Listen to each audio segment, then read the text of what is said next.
PSA to my fellow chicken people, please, please, please stop ordering chicks to be shipped and delivered in January or February. And this is coming from someone who has a small hatchery business. I'm fully certified. I very easily could be shipping chicks this time of year, and I could financially gain from telling you the opposite information that I'm about to give you. But I'm not going to do that, and let me tell you why.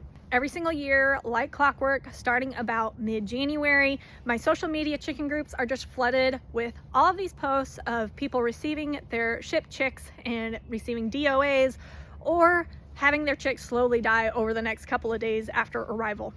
You have to understand, young chicks aren't capable of maintaining an appropriate body temperature until they've grown a sufficient amount of feathers. That means for the first several weeks, they're going to be reliant on an external heat source, whether that be their mama hen or a heat lamp.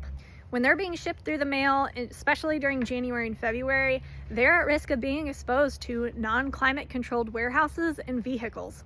A lot of large commercial hatcheries are based in the Midwest, and I think a common misconception that people have is that it'll be fine because some hatcheries will use these shipping warmers. Let me tell you guys what the back of this package says. The back of this package says this can reach up to 100 degrees Fahrenheit, which is great. But it says one warmer can generally raise approximately 10 to 15 degrees in a cubic foot insulated box. So this thing is only going to raise the temperature 10 to 15 degrees. If it is 30 degrees out, that is not sufficient heat. Here's the best part. Warmer may stop generating heat if temperature inside the shipping box falls below freezing point, 32 degrees Fahrenheit. Guys, that means if your chicks are exposed to freezing temperatures, this thing doesn't even work.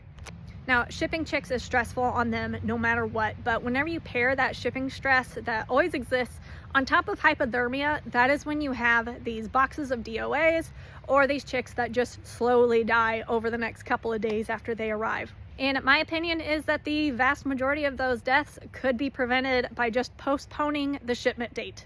So if you do want to order chicks to be shipped, here's my advice. Number one is choose a hatchery that's as close to your home as possible, because the least amount of time they spend in the mail, the better, regardless of the time of the year. Two, choose a hatchery that will allow you to pick your shipping date and try to choose a month that is mild. For me in the Midwest, I would not choose any date prior to April, but May and June would be my top preferences. And lastly, if you are someone who prefers to use a brooder plate instead of a heat lamp, please be advised that there's multiple big hatcheries that are now recommending for shipped chicks especially to use a heat lamp for the first week, and then you can switch to a brooder plate. And the reason why they recommend that is because shipped chicks especially need to very rapidly raise their temperature, and a heat lamp does that better than a brooder plate.